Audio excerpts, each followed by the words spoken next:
Ndabaye ikaze mwese mu kiganiro Kanguka. Izina ryanje ni Chris Ndikumana. Uno musi turi ku musi wa kane. Murazi ko ku musi wa kane tuganira kuvyerekeye uguhindura ivyiyumviro.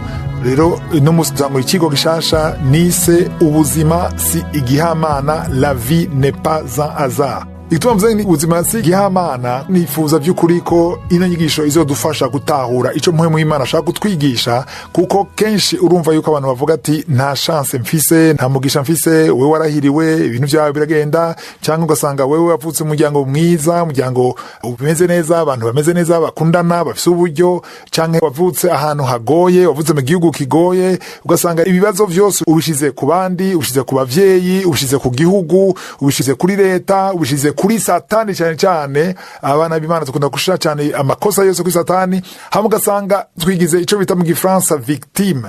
Nuvuga yuko tubona yuko vyose biva ku bandi, amakosa n'ayabandi, twe nta makosa dufise. Ugasanga rero vyose dushaka kubishira ku bandi, ariko dushaka kuzotahura yuko ubuzima atari gihamana, ubuzima bugizwe n'ico bita principe. Ico bita ama principe canke amahame canke ingingo ngenderwako, ivyo nivyo bigize ubuzima. Tuzogana muri Bibiliya turabico Bibiliya bivuga ko nko muri Galatiya 6:7, Galatiya 6:7, Paulo arandika avuga ati ntimwibeshe, nta muntu acokora Imana, ngo ivyo umuntu abiba ngo nivyo yimbura canke asarura. Ibi rero abantu bakunda kubikoresha cyane ku mafaranga, kuvyekeye gutanga mu ishengero ko yikuratanga uzokwimbura canke uzosarura, ariko ibinye ntibihagaze ku mafaranga gusa, bihagaze ku buzima bwa misi yose. Rero ubuzima ubaye uno musi, nashaka twumvikane ko ukuntu ubaye uno musi ni inkurikizi y'abandi babayeho imbere yawe.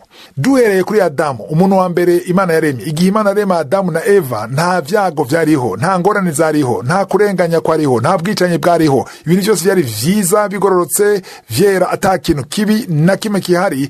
Ariko ibibazo vyatanguye bivuye ku ngingo Adamu na Eva bafashe yo kutumvira Imana. Kutumvira Imana rero byavuyemo vyinshi mu myaka ikurikira, havamo ibyago, havamo kwicana, havamo ingwara, havamo ibibi vyose dufise vyahereye ku caha Adamu na Eva bakoze. Rero abantu bose ku isi barenga miliyari 8 turi ico bita victime. Mu Gifaransa ni victime, novuga yuko turiko turabaho mu bibazo vyavuye ku makosa tudikoreye twebwe nyene. Ijambo ry'Imana yatwereka yuko ivyiza ukora bizogira umugisha ku ruvyaro rwawe. Nivyo Imana yabwiye Abrahamu. Turabona n'amategeko Mose yazanye yuko ivyaha vyawe ukora hatabaye ukwihana bizogira ingaruka mbi gushika ku rungano rwa 4e generation. Rero kuva yuko hariho ibibazo ushobora kuri kuracamwo bitavuye ku makosa yiwawe, vyavuye ku makosa y'abavyeyi bawe, basogokuru bawe, ku bantu utigeze umenya ku rungano rwa 4, kumbure utigeze umenya ko babaho, ariko ivyo bakoze mu buryo bw'impwemo, amakosa bakoze, niba baraterekera, ikintu cyose cyabaye bikagira ingaruka kuri wewe. Rero na wewe urafise uruhara ku bana bazokuvuga ko nabo bazokuru bawe n'urungano rwa 4 ruzogukurikira, babishaka batabishaka, hazoba ari ikintu kivuye kuri wewe kizoshobora kugira ico kibagize. Ariko cyo shaka tuzotahura muri ino nyigisho n'ugutahura ko wewe ku giti cawe, ndakubwire ku giti cawe urashobora guhindura ico no kwita cycle. Ico kintu kiguma kigenda gikurikirana kirashobora guhagarara kuri wewe. Ni ingingo ufata. Kandi rero inyifato yawe, ivyo ukora vyose, uko wegera Imana, ivyiza ukora birashobora guhindura kazoza y'abana bazokuvako n'abakwegereye. Sabana zovyara gusa n'abakwegereye, urashobora ico bita mu Gifaransa impact, kugira ikintu gize ku bandi kure inyifato yawe. Ushobora gukora akantu gato, ariko muri kazoza bizovamo ibintu vyinshi. Urubuto ruto gose, ari giharage, ari kigori gatoya gusa, kazoshobora kuvamo ibigori vyinshi nubwo ari gatoya cyane. Rero igikuru n'ugutahura yuko wewe ushobora guhindura ivyiyumviro, hanyuma ugahagarika urwo rukurikirane, ariyo cycle. Urashobora gusambura iyo trajectoire canke iyo nzira mbi yuba yaciwe ivuye ahandi, kandi urashobora guhindura kazoza kawe, atari inyungu yawe ariko akazovamwo n'inyungu y'abandi. Ivyo rero bisaba ko umenya guhindura ivyiyumviro, ukamenya ubushobozi Imana guhaye, bitaravye igihugu ubamwo, bitaravye umuryango uvamwo, ariko bikasaba ko utahura Imana n'ico yagushizemwo n'ubushobozi Imana yagushizemwo.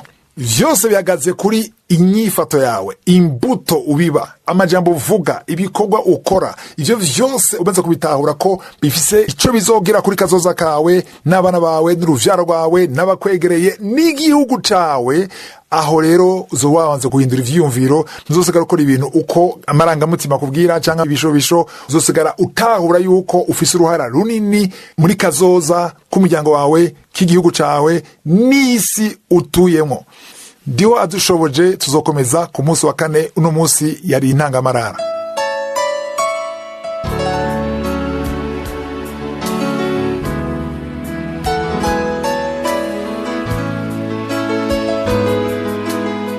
Ubu tugeze mu mwanya w'inyigisho. Turakomeza inyigisho nise igihe c'Imana. Ejo twarangije akarero ka Yosefu. Twize cyane kuri Yosefu, mwibuke ko twize kuri Abrahamu bwa mbere, tuga kuri Yosefu. Yosefu yari yatahuye neza igihe c'Imana, yari yatahuye neza ko yashitse muri Kairos, yaratahuye neza ingene yamaze ubwihe muri Kronos, ko atari abenese bamugurishije, bamwanse, bamugirishari. Ivyo vyose by'ishari vyo kumwa vyo gushaka kumwica yabibonye, ariko yabifashe ko umugambi w'Imana kugira ashike aho Imana yashaka ko ashika. Icyo Imana yashaka nuko ashika muri Egiputa, kandi nta kuneye gushobora kwijana muri Egiputa, vyaciye muri rya nzira igoye kugira ashobore gushika muri Egiputa. Nawe ushobora kuba uri ahantu uri utazi gene wahashitse, kumbura waciye mu nzira zitumvikana mu gihugu wagiyemwo, wagiye urondera inyungu ziwawe, ariko muri urwo rugendo ugasanga wisanze mu mugambi w'Imana. Nico kintu gikomeye gose twize.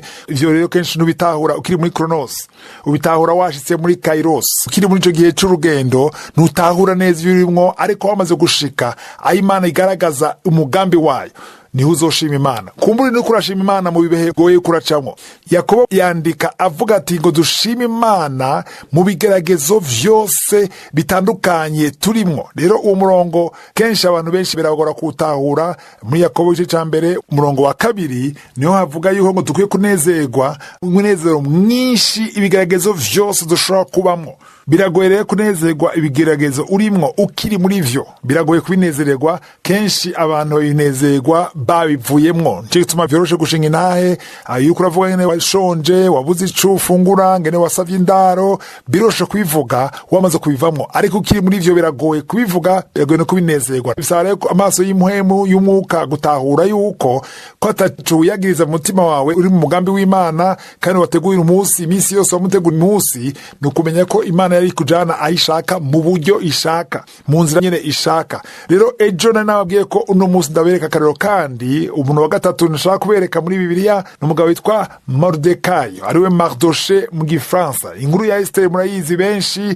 Mordekai niwe yareze Esther. Esther yari inshuti yo mu buryo bw'amaraso, hanyuma aramurera, amufata nk'umwana wiwe ko yari imfuvyi. Ariko nimwasoma igitabo ca Esther cose, igice ca mbere, igice ca kabiri, gise biteba ko ariko muratahura ngene Esther yabaye umwamikazi biciye mu nzira nyinshi. Rero suko yari mwiza gusuma abandi, kuko yagize higanwa n'abandi bakobwa, ariko umwami atora Esther. Ntiyatoye Esther ngo kwera ngo ari mwiza, ariko yatoye Esther kuko yari umugambi w'Imana yuko aba umwamikazi. Kuko Esther amaze kuja mu kirime c'umwami ka umwamikazi, byatumye byo yita genocide y'abayahudi itaba. Ya mbere yashatse kuba ico gihe yagira ibe bica abayahudi bose, ariko kubera Esther yari yicaye mu nzu y'umwami nk'umwamikazi, Imana yamuciye ko, hanyuma iyo genocide ntiyaba. Genocide no kuvuga itsemba bwoko bashaka kwica abayahudi bose, ariko vyaciye kuri Esther kugira abayahudi barokoke, kandi ntibapfuye, ariko vyasaba ko aba umwamikazi. Rero ku umwamikazi kwiwe subwiza bwiwe. Kumbure Esther gushaka gutahura abaye umwamikazi ko ari we mwiza gusuma abandi, ariko sivyo. Aho uri urahari kubera umugambi w'Imana, aho ukora uhakora umugambi w'Imana. Ntuse kwidoga ngo baguhemba nabi, amafaranga nakwiye, oya, hari igituma uri ngaho. Rero inkuru nshaka kubwira ni ya Mordekai. Mordekai ikintu gikomeye yakoze aciye kuri Esther nyene, yashoboye gutabara ubuzima bw'umwami. Hari abagabo babiri bagendanira umwami bashaka kumugira kudeta, bagashaka kumwica, ariko Mordekai yari umuntu acunga ku muryango, arabimenya, aratuma Esther abwira ati bagomba kwica umwami. Hanyuma Esther aragenda arabikora, abajejwe security y'umwami basanga nivyo, abo bagabo barabafata baranabica. Nuvuga yuko yararokoye ubuzima bw'umwami, kandi byaje vyandikwa mu igitabo bita le livre des chroniques, igitabo c'ingoma bavuga ivyerekeye abami. Ariko nta gashimwe yigeze aronka kubera iki igihe c'Imana ncari bwagere. Barajyanitse gusa nta na kimwe yaronse. Ivyo rero mubibona muri Esther igice ca kabiri kuva ku murongo wa 21-23, Esther 2 verset 21 à 23. Ariko Mordekai umwami yagiye kuwibuka, muzobibona mu gice ca gatandatu, yagiye kubibuka haciye igihe, bari navyibagiye batakibivuga kubera Kairos yari igeze. Kairos taragera ntanakuronka, ntuze widoge. Wonye abantu badagushimira bataguha ivyo ukwiriye kuronka, ntuwidoge. Igihe cawe nikiragera, igihe kigeze, si wowe barondera, nibo bakurondera. Nivyo vyabaye kuri Mordekai. Igihe c'Imana kigeze, umwami Imana mugendeye. Tuzobona ejo turangiza n'inyigisho ingene yaciye amwibuka aronka agashimwe kubera igiye muri Kairos. Ariko kiri muri Kronos nta na kimwe cabaye. Ejo turangiza n'inyigisho byo bahezagire, mugire umunsi mwiza.